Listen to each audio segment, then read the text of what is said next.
estés, predica la palabra de Dios.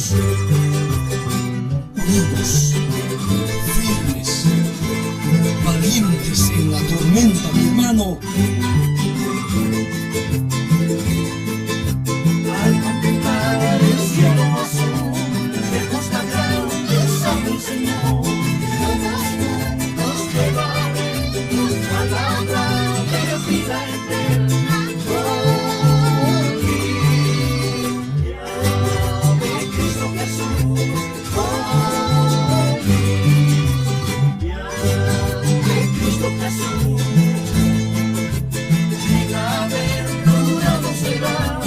El hombre que lleva la palabra, eso es la obra de Dios.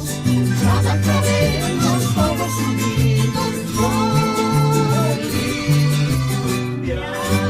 de Cristo Jesús, gloria de Cristo Jesús.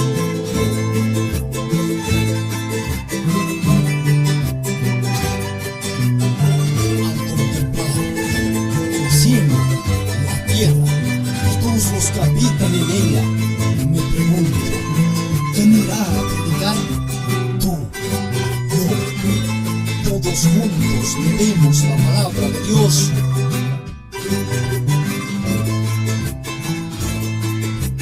Siervo valiente está aquí, siervo valiente está allá, día y noche predicando palabra de vida eterna.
Jesucristo vive, vive.